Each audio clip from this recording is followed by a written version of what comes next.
Hello and welcome to Finance World. In today's video we are going to continue with the topic of quadratic equations, and we are going to look at the discriminant in more detail, and we are going to go through what the discriminant is.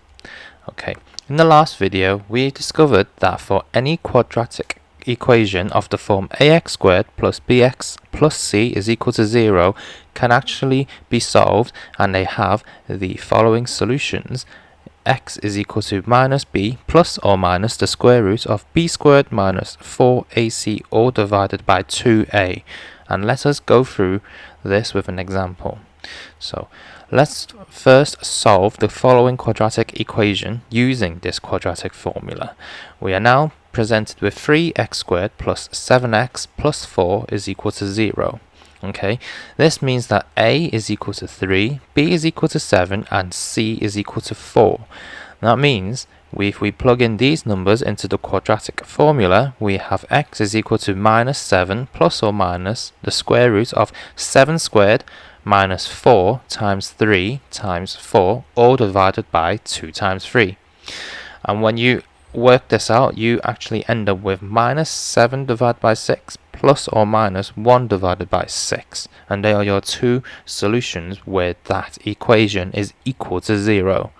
Okay, so let's just recap this quickly. This is the quadratic formula, and we derive this by completing the square on the arbitrary quadratic equation of ax squared plus bx plus c is equal to 0. Okay, what we are going to do is we're going to examine one specific part of this formula to check if we have any real roots. The portion that we're going to inspect is actually the b squared minus 4ac part, okay? And this is called the discriminant. Now, why is this important? Okay, you cannot have a square root of a negative number when it comes to real numbers. Recall that when you took the square root of positive 4, you can have positive 2 or negative 2. And notice that when you multiply two positive numbers together, you get a positive number, and when you multiply two negative numbers together, you also get a positive number. Therefore, on a real number scope, you cannot actually have a square root of a negative number. This means we can set up some important identities. The first one is b squared minus 4ac is less than 0. Okay, this means there will be no real solutions to the quadratic equation. And an example of this is x squared plus 2x plus 2 is equal to 0. Okay, the discriminant is calculated with a equals to 1, b is equal to 2, and c is equal to 2. When you solve this, you have 2 squared minus 4 times 1 times 2, which is equal to negative 4. This is less than 0. Graphically, the graph actually looks like this when you plot this.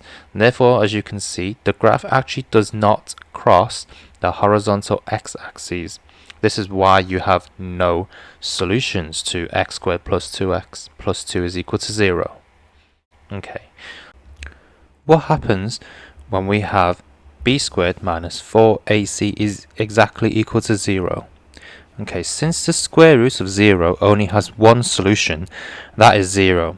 We can't have a positive or a negative 0. Therefore, when b squared minus 4ac is exactly equal to 0, we have one repeated real root.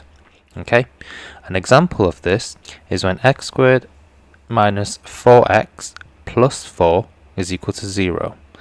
Okay, so the discriminant now is calculated with a is equal to 1, b is equal to negative 4, and c is equal to positive 4. And this means we have negative 4 all squared minus 4 multiplied by 1 multiplied by positive 4 is equal to 0. So you get negative 16 plus 16 is equal to 0. Okay, and graphically that looks like this, where you see the graph of x squared minus 4x plus 4 touches the x-axis exactly once at the coordinates 2, 0.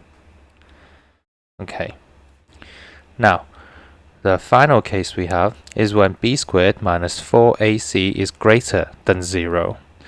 This would imply that we have two real solutions to the quadratic equation, as you have two solutions when you take the square root of a positive number.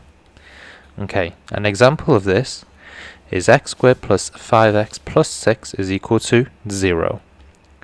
The discriminant now is calculated with a is equal to 1, b is equal to 5, and c is equal to 6. So you have 5 squared minus 4 times 1 times 6, and that is equal to 1. So this result is greater than 0. Okay, graphically, that looks like this. So the graph crosses the x-axis at -2 and -3.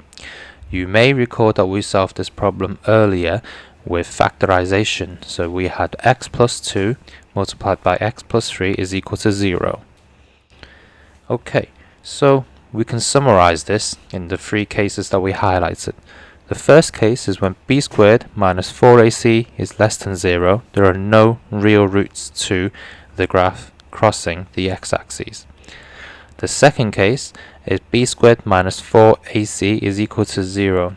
This is where we have one repeated real root, and that is when the vertex of the graph touches the x-axis. And finally, we have b squared minus 4ac is greater than 0, and then we have two real roots. So then it means when the graph crosses the x-axis twice. Okay, so there's more algebra to come. We'll revisit solving simultaneous equations with quadratics and linear equations, and we're going to have a little bit more look of special cases of quadratic equations. But we're going to take a quick break from algebra after this video. In the next video, we are going to start with geometry, as we've brought in some geometry into this video, just some basic graphing of graphs and equations. And then we're going to look at angles and trigonometry, and then we are going to look at calculus. So we're going to find tangents to graphs, and then we're going to derive the equations to these tangents of these graphs as well.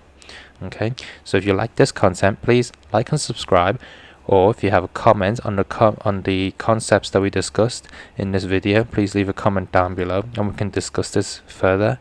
And then please stay safe and peace out.